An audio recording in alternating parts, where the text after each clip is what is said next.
pop-up with great skill from him to wing the Mo Salah! Raheem Sterling! What a finish! What pure class from the Englishman! Premier Talk, the English Premier League podcast for the fans. Hello and welcome back to the Premier Talk podcast. We were away. It was a 1 week hiatus for us. We've been very busy, but we're back. This is episode 9, Daniel. Episode 9. I'm one of your two hosts, as always, Andrew Mello. My amazing co-host, Daniel Barbudo. Danny B, what's going on, bro?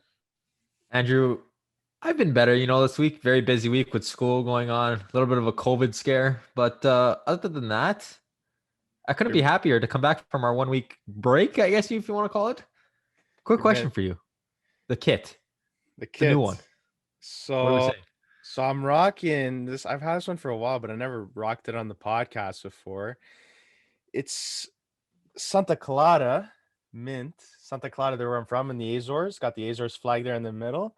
No name on the back, but it's, got the sponsor there, Santander, but it's a clean kit, and they're having an amazing campaign.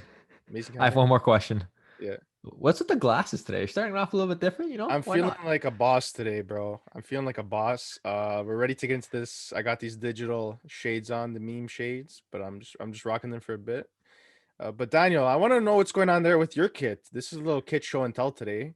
Yeah, we're gonna start us off. That's kind of clean, bro. So this kit, actually, for those of you big soccer fans who you follow 433 on Instagram, I won this kit from a giveaway. It says VAR on it, VAR. It's nice. It's purple or pink and blue. And for those of you watching on YouTube, you'll see it. It's pretty clean. I love the kit. It's nice. I don't wear it very often because it's pink. I'm afraid of getting it dirty, but that's life. That's pretty clean there, Daniel. I don't rate the VAR though. I don't rate the VAR badge. Yeah, no, VAR has been a little bit inconsistent. But let's get into the starting lineup here, Daniel. We got the match day 30 rundown. We got games of the week. We got the Champions League recap. And we got a Europa League recap. Daniel, we got a little bit of new format here. I don't know if you want to tell the viewers or listeners a little bit about it. What do you got to say here? Yeah, so we do got a little bit of a new format.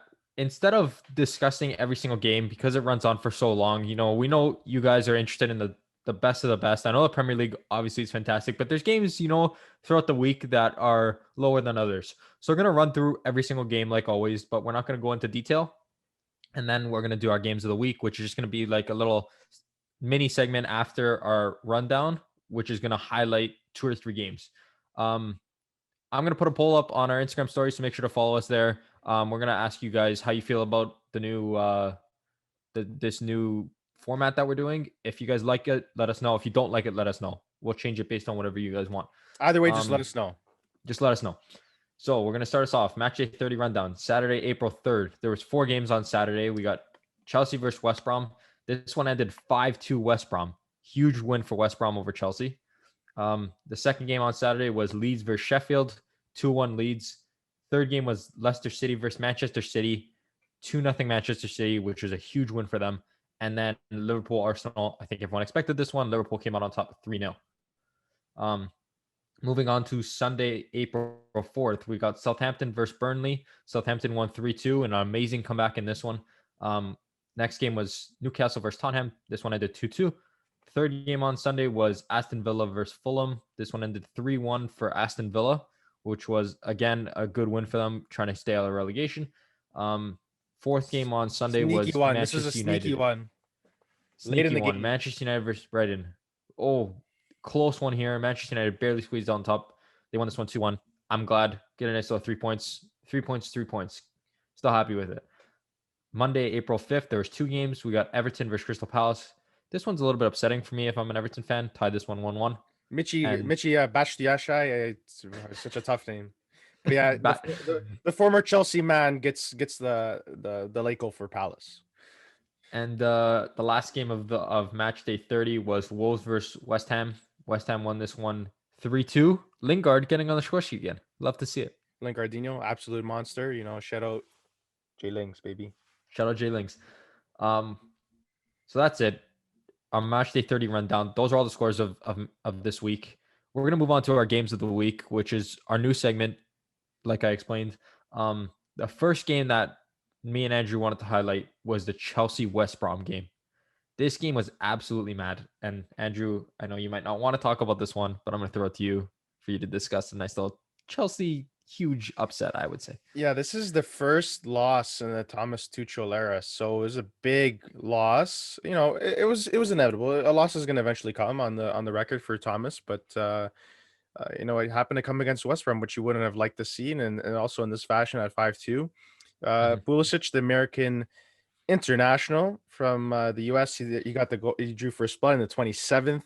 Thiago Silva, naughty there. Second yellow card in the 29th, only 2 minutes later, and that resulted in none other than a red card. So they were down to 10 men early on in the game. And then former Sporting man, Mateus Pereira, he did amazing last year for West Brom in the second division of the second tier of English football, the second highest tier. And on this day, he was in top notch form. This guy scored 2 goals, 2 goals in 2 minutes in rapid succession, which was Chelsea should have tightened up a bit more. Like they shouldn't have allowed for that to happen in the first place. But so there they got the lead there, and then Callum Robinson, the striker, the British striker, was able to get on the score sheet as well, putting West Brom up 3-1.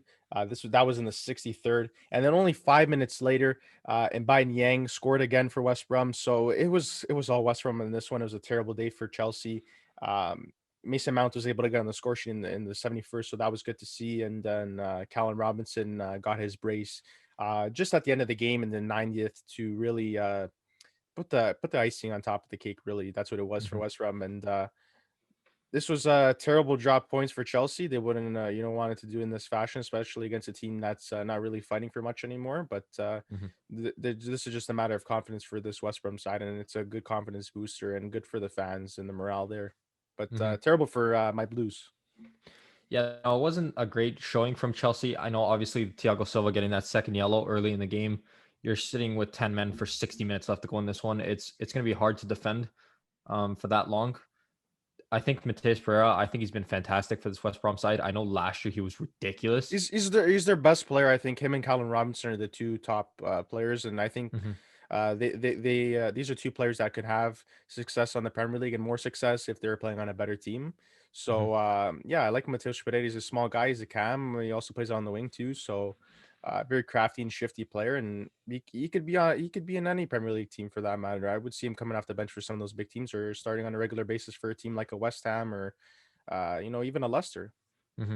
And for me, Werner is still underperforming. I know. Oh, there's this new association with Werner. I want to talk about Werner for a little bit here because he actually makes me quite upset. And I don't know if the Chelsea curse of the striker curse is real here because, other than Didier Drogba, the man, the myth, the legend, all of our strikers have underperformed here at Chelsea. Really, Morata came in, didn't do anything. Fernando Torres, we all know the story there. He didn't perform up to par. Daniel Sturridge is another guy I think about. There's just like this problem with Chelsea strikers, and Werner, he's been placed out on the wing. He's been placed out in the middle of the park. He just hasn't been missing it. These open net goals at times, these sitters really. And I think it's just confidence. There's something not right there. We don't know what goes on behind the scenes. Hopefully everything's okay there, but he doesn't look confident in front of goal at times, and that's very concerning to see after you bring him in for a big price tag, right? Yeah, no, I think he should be getting on the score sheet a lot more. I've never heard about this Chelsea curse. This is the first time I'm hearing about it, to be completely honest with you. But if you do look at it, they have a bad, like, just their players that have brought in to play that number 9 role, who have been pretty quality players, just have underperformed at Chelsea.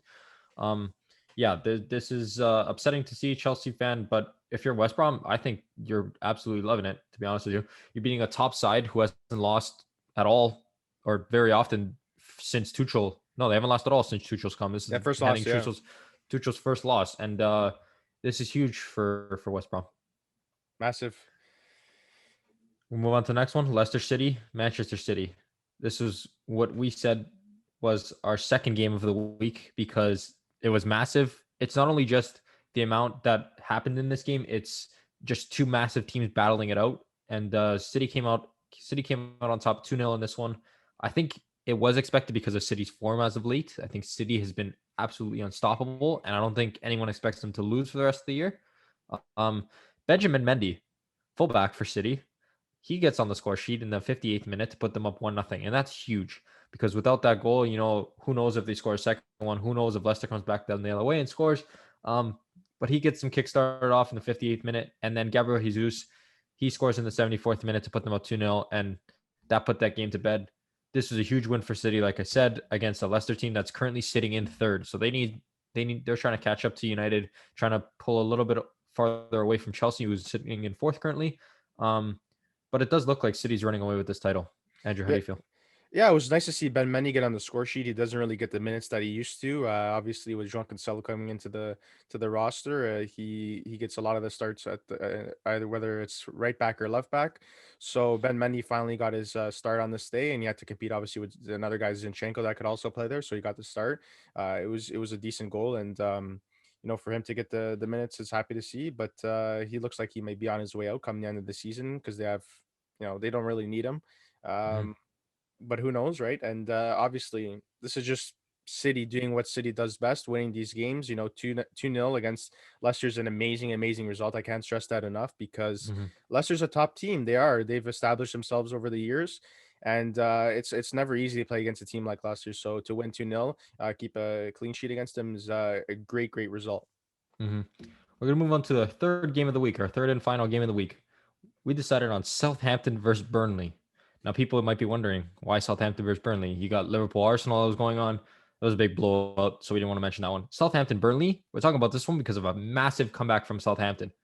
Burnley started this game off 2-0 early. Chris Wood, he scored from the penalty spot in the 12th minute, and then Vidra, he scored in the 28th minute to put Burnley up by 2. It looks like Burnley was running away with it. 3 minutes after Vidra scored, Stuart Armstrong, he started this comeback. He kickstarted this comeback for Southampton.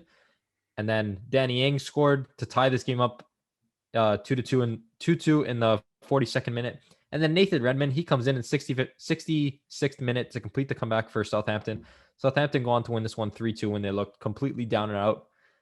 And this is just massive from Southampton. They're playing. I know they haven't been playing well as of late. They're starting to play a little bit better. I know they started off really well at the first couple weeks. No, I wouldn't say first couple weeks. Maybe we would say 8-10 weeks into the season, they were in first at one point. They were first at one point as well. Yes. First at one point. They looked like they were a team to beat. They've fallen off since then. This win could potentially boost their morale, their confidence, and they can get back into their winning ways.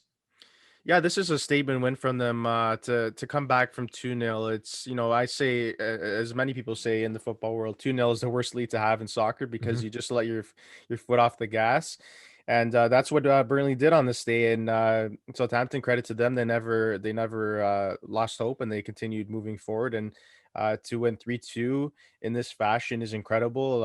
It's a huge statement win once again, and it's impressive. It's not easy to come down from 2-0, and they did it well on this day. And credit to them once again. And it's a tough turn of events for Burnley for sure.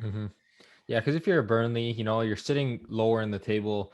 You're beating the Southampton team 2-0. You think we're gonna have 3 points today. That's it. We've won this game. And like you said, take the foot off the gas just slightly. They score one goal, and Southampton gets all their confidence back. And the goal came 3 minutes after Vidra scored to put Burnley up 2-0, which is like absolutely the worst time. And then again, right before halftime, Southampton scores again. So they're going into halftime knowing that they're drawing this game right now. A little bit shocking from Burnley. I think that they let up a little bit, but if you're Southampton, kudos to you. Yeah, amazing result once again. Daniel, we're getting into our next segment here. I love this one. It's the UCL recap. There's some good games on this week. We're gonna start on Tuesday, April the 6th here. Real Madrid, Real Dale, they took on Liverpool. They won this one 3-1. This was a good game. This was a great game. Liverpool was playing away to Real Madrid. Obviously, getting that away goal is crucial. But I just want to talk about Vinicius Jr. He's been a player that has struggled similar to that of Timo Werner in front of goal. And I don't know if it's a matter of confidence or maybe the experience is lacking because he's quite a young player, right? Coming over from Flamengo, this is real opportunity. He's finally starting to solidify himself since Bale's departure in that starting spot. And he was the man of the match by far on this day. One of the goals that he scored was absolutely incredible. Toni Kroos pulling the strings in the midfield, doing what he does best. He stretches an over-the-top pass terrible from Trent and Nathaniel Phillips. They're just Mhm. a mix up there at the back. They're not really Mhm. communicating. He squeezes in between the both of them, and he finds himself controlling the ball off of his chest. Lovely to really put it down, and he scores a brilliant goal, and that's a brilliant finish there. So it was incredible to see. Yeah, no, it was great from Vinicius. I think that he was great throughout this entire game. I think that this is the first time, because I know he does get on social media. I see him getting bantered a lot because his finishing isn't fantastic. He does have chances, but it feels like because of his pace, his dribbling, his agility is all fantastic. That he should be getting into goal a lot more than he does. Um, so good for him for scoring the 2 goals. The first one, his touch was fantastic. Even the second goal that he scored was amazing as well. I think he played really well in this one, and I agree with you. I think he's your man of the match. Yeah, I also want to talk about Trent once again because the one of the other goals that really just baffled me was the way he controlled received the ball. It was an over the Mhm. top ball, and he absolutely bottled the ball, and Oh yeah. it found its way to Asensio, and Asensio really just tapped it into an empty goal because there's a huge commotion there in front of the goal, and Mhm. it just goes back to this idea of defending and how they've struggled this year and how the chemistry has lacked, and this all because Van Dijk's his absence. Obviously, Mhm. Matip has been absent.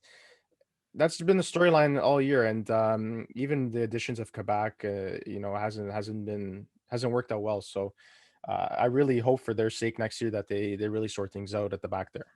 Mhm. Yeah, I agree with you. I think Trent Alexander-Arnold, that was absolutely shocking. I don't know what he was I think he was trying to header the ball back to Allison. Header was tragic. Yeah. That's an understatement. Right to Asensio. Asensio did a little flick over Allison, tapped it into an empty goal. If you're Trent, I know he's considered to be one of the world's best right backs. I think with your two center backs being out, you're defending, your chemistry, your center backs telling you what to do is lacking a little bit, because Van Dijk is a great leader in the back. He can tell you exactly what to do, exactly when to do it because of his vision and what he sees. Um, so yeah, I think that this Liverpool team definitely needs their key defenders back to help out Hmm. this whole back line as a whole. Um, but yeah, Trent didn't have a very good game. I think even after there was a bunch of memes online. I know I'm keep going back to it, but Vinicius Jr. having Trent in his back pocket, like it was not a good showing from Trent Alexander-Arnold. But Real Madrid, they really deserve the win here. Hmm. They had a whopping 13 chances created in this game, which is phenomenal from them. 7 shots on goal. They really created a lot of chances in this game. To only Liverpool's one, which was the goal that resulted in Mo Salah. So there's not enough creation up there too. It's not just a matter of defense for Liverpool. It's a matter of creation at the top and trying to finish those chances. And they only had one chance, and it resulted in a goal. Lucky enough for Hmm. them, they got that away goal, which was huge. But this is going to be a very tough scoreline to come back from 3-1. Yeah, yeah, I completely agree. Going to back into your home stadium, you want to succeed, but they haven't been fantastic at home as of late. Liverpool, like that. What is it? 5 losses in a row they had at one point, and I think that streak continues. Does it not? I Is that believe streak still so. going Yeah, on? they've been poor at home this year. That's usually their fortress there at Anfield, but they've been poor. So it's going to be hard to keep a score sheet, a nil-nil score sheet against Real Madrid Hmm. at home. So Yep, I completely agree. We're gonna move on to the second game in the UCL on Tuesday, April 6th. Another big one: Manchester City versus Dortmund. I think at this point it's quarterfinals. Every game is a big one, but this was a fantastic game. Both teams played pretty well.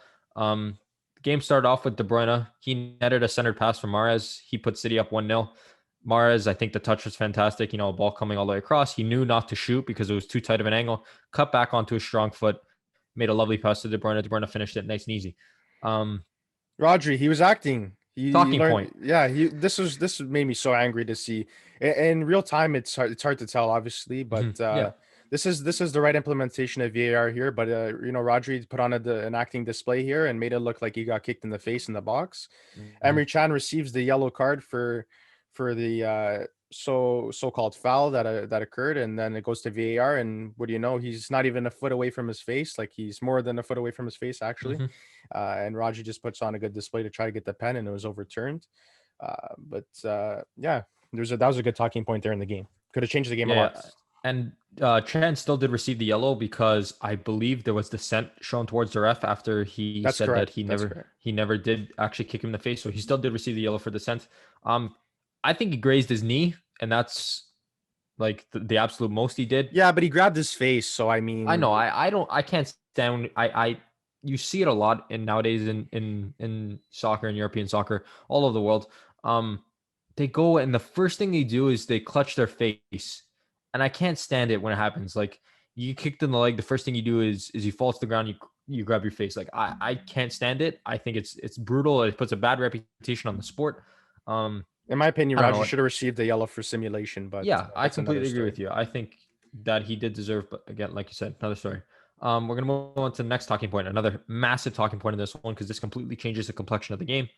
Um, Jude Bellingham, he scored a goal that was called out by the referee for studs up on Ederson. Ederson tried to, I think did Ederson touch the ball first?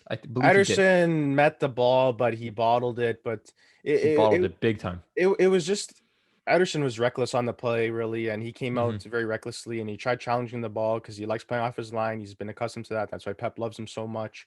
Hmm. But he comes out and Jude challenges only the ball. Really, he never Hmm. makes contact with the Brazilian goalkeeper, and he finds himself in alone on goal, taps it into the net, but it's taken back, and it's very concerning because that obviously to me for watching the game from home. It looks like it's a clean goal, and it was, and I Hmm. think it should have standed, but they couldn't even go look back at it because the referee blew the whistle before the ball Hmm. ended up in the net. Yep. So I don't know. It was just frustrating to see because Dortmund really deserved that goal in that point in time because they're really putting pressure. So Hmm. just tough to see. Yeah, I think it should have counted, to be honest with you. They said that Ederson, when he went to go swing, Jude Bellingham's cleats were showing, which is like the ball's bouncing like high off the ground. Like, what are you going to do? You're going to go and you're going to put your foot down into it to push the ball back into the ground, which is exactly what he did. It's proper. But when Ederson's swinging up, he comes into contact with his cleats. I don't think there's like, I don't know what you can do if you're Bellingham in this situation. Like, you're There's not doing much. exactly what There's you're not supposed to much. do. Yeah, Yeah. there's not much. So I think it was unjust for them to call back that goal. Um, Dortmund did get a late goal though from Royce, assisted very nicely by Haaland. You know, a nice little touch from Haaland around to Royce. Royce potted into the back of the net. Lovely to see if you're a Dortmund fan because this ties the game for you. You're like, okay, you know, we might actually have a And chance it's in an this away one, goal. It's an away goal and as it's an well, away which is goal. massive for Mhm. Dortmund. And if it stood as 1-1, that would have been huge. Getting that away goal, you have the advantage, obviously, in the Mhm. second leg. But But that then was Philly. just, yeah, Phil the Thrill Foden. Once again, pulling the strings is Kevin De Bruyne. He sends a lovely diagonal pass into the corner of the box near the byline. Mhm. Gunnigan there is there, and he just lays it off brilliantly to the youngster, the 20-year-old Phil Foden, Mhm. who places it into the net quite nicely, and that gives them their advantage. And 2-1 is a decent result for City. Yep. This Yeah, is a I decent completely result. agree. Tough for Dortmund. The coaching staff looked, a little bit upset there that they let that one in at the end of the game. But this shows you who you're dealing with. If you're Dortmund, you're playing against a serious side, Mhm. arguably the favorites this year. So you got to take them seriously, and you got to hold out until the end of the game. And they weren't able to do it because of a miscommunication there and a lovely ball as well. You got to give credit where it's due. And De Bruyne sent in an amazing pass really, Mhm. and to find that open man. Yeah, De Bruyne was pulling strings all game. The first goal that ball that he sent on the first goal was fantastic. This one again was great as well. I think Foden could have had 3 or 4 goals to be completely honest with you. I think he played fantastic. He was creating chances. He just wasn't finishing his chances that he had. But then at the end of the game, when he needs to go and capitalize the last chance that he has, he goes and he puts it into the back of the net. It's And what exactly do you what you know? want. Too this week, Kevin De Bruyne signs an extension to his contract. He's going to be a City player until at least 2025. So a huge contract agreement there from KDB and City to keep your Hmm. main man playing for your side. Hmm. We're gonna move on here to Wednesday, April 7th. We got Porto versus Chelsea. Chelsea came out on top in this one, 2-0. I think it was expected. Mello, I know you want to talk about this Yeah, they one. Go had to ahead. bounce back from that West Brom game. That was a terrible game, like we Hmm. mentioned already. They had to bounce back, and this was really all Chelsea. Porto caused some confusion at times. Give them credit for causing some confusion in front of the net, but never really amounted to anything serious. Mendy looked pretty comfortable. Hmm. But the first goal I want to talk about, this Mason Mount getting on the score sheet in 2 consecutive games, getting on the score sheet again. Um, it was really a superb turn. He absolutely like left Zaidu Sanusi, the left back for Porto. He was sprawled all over the floor because he turned so well, had his back turned to goal, turned very well, and just a lovely finish to place it bottom left corner. No chance for the Argentinian goalkeeper Marchesín. So lovely start to the game from Chelsea there. And then Ben Chilwell, Chile, he channeled his inner Fernando Torres. Fernando Torres is, notorious for rounding keepers. So Chile channeled his inner Fernando Torres, and he rounded Marchesín late on in the game in the 85th minute, and he placed it into an empty goal. He dribbled it into an empty goal. So it was a decent result for Chelsea, and not to concede. And there was also 2 away goals, even though Porto wasn't playing at home due to obviously the COVID regulations in certain countries. So they're playing in Sevilla in Seville. It was a massive result for Chelsea, 2-0, and it looks like Chelsea's going to sail into this one quite easily in the second leg when they're going to play home at Stamford Bridge. Yeah, I agree with you. I think Chelsea has a real good shot at going into the semis in this one. I think Porto could have been the easiest matchup that they could have gotten. I think that was a big upset that Porto had against Juventus. And I think they're probably the lowest ranked side in the Europa League or in the Champions League. I think that's pretty fair in saying that. But yeah, Chelsea, they're playing fantastic. Other than that loss that they had 5-2 against West Brom, which we discussed, and I think they'll easily sail into the semis of this one. Daniel, to the Europa League we go. Europa League recap. Let's get it. This one was awesome. It was Man United taking on Granada, the Spanish side, and they had a little help from a streaker in the 5th minute. This guy, Daniel, tell me a little about the streaker, because you told me something interesting about him, and I want to hear it again. I saw today that this streaker, kudos to him, to be completely honest with you. He snuck into the stadium at 7 o'clock in the morning, and he waited 17 hours inside the stadium underneath the canvas to streak onto the field in this one. He was butt naked. Daniel, that's dedication right there. 17 hours. He sneaks in before the game even starts. He's hiding under the tarps that now cover the stands because there's no fans. Clever from him. And he sneaks onto the pitch. He gets his little, 5 seconds of fame, and Rashford's looking around like, what's going on here? Like, he doesn't even know. You can't even imagine what's going on. So it was just funny to see. And that was one of the highlights there. But there's some more highlights, Daniel. The next highlight. Yeah, Dan, you get into the next highlights. We got Rashford scoring in the 31st minute. This goal for me was fantastic because his first touch was filthy. The ball from Lindelof was over his shoulder, and he had to look over his shoulder and touch the ball down. And he touched it absolutely phenomenally. Touched it down, looked up, saw where the goalie was, looked back down, took a nice second touch to set up his shot, placed it into the bottom right corner. Exactly what you want to see from him. Granada did get a chance though. They hit the goalpost. It was hit off the side of the net. I think De Gea thought that it was going out, but he kind of left it. I think he really would have made a mistake if that would have hit the post and gone in, hit the side of the post. Thank God Granada got a corner off of it. Nothing came from it in the end. That was probably the biggest Granada chance in this one. Even Kennedy, he had a wonderful strike too. It was another good chance for Granada, but again, didn't lead to a goal. Thank God. The 90th minute, second goal for Manchester United. Bruno got fouled inside the 18-yard box. Dad, you know what that means, right? That means a Bruno Fernandes penalty shot. Bruno Fernandes penalty shot. I think that it was a foul. I know some people were like, it's not that much of a foul. They were in the box. They were tussling. A forearm came up high, hit Bruno in the face. Again, clutching the face, but it was a face injury, which led to clutching the face. So I'm not going to sit here and say that he shouldn't be clutching his face. But Bruno Fernandes pen, you know what that means. He's scoring all day long. It was not a great penalty, though, to be completely honest with you. Rui Silva, the goalkeeper of Granada, he got his hand to the ball. He probably could have saved it, but it still did trickle into the side mesh, thank God, again. But it gave them a 2-0 lead, exactly what they needed heading back to Manchester. Daniel, I saw an interesting post today on Instagram.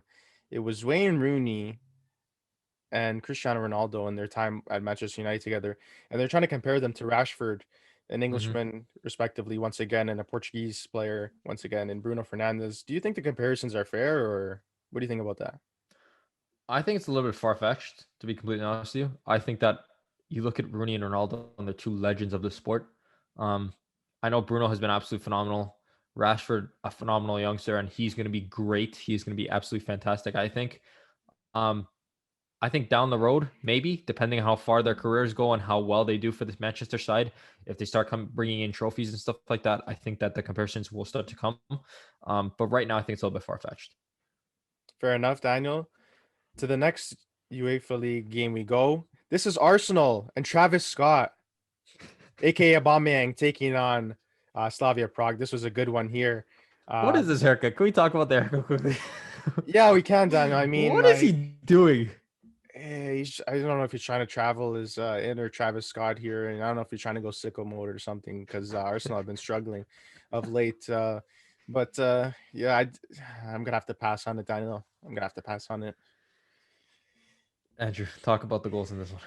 All right, so both teams they had several chances in front of goal. Slavia Prague they looked pretty good as well.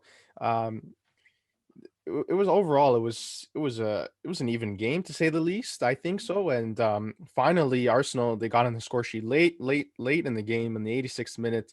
It was a nice little jetting run from Nicolas Pepe, the from Ivory Coast. He had a great jetting run, and the goalkeeper came off his line and he saw the space and he chipped it quite neatly over the sprawling goalkeeper. So that gave them that 1-0 lead, and that was at home. And not to suffer a goal at that point was very good. But Arsenal being Arsenal, they conceded, Daniel, and it was in the 94th minute, and into stoppage time. And Holes, the center half from Slavia Prague, he found holes in Arsenal's goal, and he was able to header a goal. Bouncing header, and it found its way past Burnley Leno. He got his hand on it still, but it was too powerful for him to stop it, and it went right into the top of the net, and it ended 1-1. Massive result for Slavia Prague. They deserved this away goal, and they got their away goal, and it gives them a good advantage going into the second game. They really need to score on this day if Arsenal had scored as well, but this is it's definitely safe to say that Arsenal didn't go sicko mode in this one. It was another poor result from Arsenal. One of the major talking points I want to talk about, Lacazette. I think he was poor in this one, and poor is a complete understatement. In the sometime right after half, I believe it was like the 50, anywhere from the 50th to the 60th minute, he had a breakaway for 3 days. Okay, this guy could have sat down, had a coffee, taken a nap, and woken up, and still would have been on a breakaway. Okay, he was in so far, and I don't know why he took the ball off the last defender. It was a clear breakaway from inside Arsenal's half. He had that long of a breakaway. He started dribbling quite slowly, which I don't understand why. And what he was doing is was he dribbling slowly, he was dribbling onto the left side, which is on his left foot, his weaker foot, which I don't understand, because all you need to do if you're an attacker is dribble straight, cut in front, because there's a guy coming from his right side, cut in front of the guy from the right side, and the guy's no chance. He can do one of either two things: let you run or foul you. He gets a straight red, and it's a penalty. He decides to run onto his left foot. Then at the last second, he realizes he's getting too close to the goalie, and he tries to completely turn his body to put it back onto his right foot and tries to finesse it around the goalie, hits the crossbar. Was mad because everyone's like, okay, this is a goal. You're a professional soccer player going one-on-one with a goalie from half field. You should be scoring 10 times out of 10. I'm not even going to say 9 times out of 10. You should be scoring every single time. Shocking from Lacazette. I think he's been absolutely poor all season. I think that downfall from him from coming from Lyon has been insane. If you're an Arsenal fan, you're not liking what you're seeing, to be completely honest with you. Yeah, this was again like they're poor. They're poor again, and it comes down to the defense as well. The defense is a problem here with Arsenal, and obviously their guy up top alongside Aubameyang is lacking as well. Like you mentioned, Lacazette, he's not the guy anymore. I think he should. They should sort out his contract and see if they can ship him away and get someone else. Possibly even give Nketiah more minutes, because I think Nketiah is a great striker that has promised to, he's very pacey. He's got a lot of velocity to him, and he's shown that he could finish chances. So I think Nketiah would be a good option there. If you don't want to go and source someone from the transfer market, you have a guy there, a youngster there. So that would definitely be an option. And I don't know, man. It just, at the end of the day, this is not all said and done. This is still the first leg, right? So there's still room for improvement, obviously. So I don't know, Daniel. It's the same thing over from Arsenal. I'm glad I'm not an Arsenal fan to tell you, So, um, yeah, I don't know. Just poor. I think teams expect them to be a top 6 team. I don't think they're a top 6 team anymore, or if people still consider them to be, I don't think they're playing like a top 6 team. Yeah, I'm glad I'm not an Arsenal fan, to be completely honest with you. I know we've gotten Pac on the podcast. He's a big Arsenal fan. I know a couple friends that are big Arsenal fans. They're getting tired of it. Let's be completely honest. It's week in and week out. You're going into the game expecting them to lose. And if you're a fan of a massive club like Arsenal, you should not be expecting to lose week in and week out. They go up against bad teams and it's like, oh boy, they better not lose this game. You go up against good teams and you're like, okay, we're done already because this team's been fantastic as of late. I don't know. It's a tough conversation. Daniel, that about wraps up our episode. This is episode 9. Mm-hmm. This was another good one. I really like these Champions League discussions, and we're nearing the end of the tournament, and hopefully there'll be some Premier League teams left come the end of it, and I think that we will definitely see Manchester City be there in the semis. So that's my pick, and I hope my pick gets solidified there. So. Yeah, don't we all? I think City is going to go far in Champions League. I'm very hopeful, and I think that United does have a very good chance of going deep into Europa League. I mean, they're both already in the quarters. I think both of them have a shot to go right to the finals, even potentially win it. We stay hopeful. We stay hopeful, Daniel. Everyone, thank you for supporting us. Appreciate all the love, all the views, all the likes. We're going to try to be more active on our socials for sure. Follow us at PremierTalk Podcast on Instagram. We're going to try to be active on there as we always are. And that about wraps it up. Episode 9, ups and downs of Europa League. And now you guys know why, because not everyone had a great showing this week. Yeah. Yep. Thank you guys again for listening and watching. We appreciate it more than you guys know. We'll see you guys next time. Take care, everyone. See you later.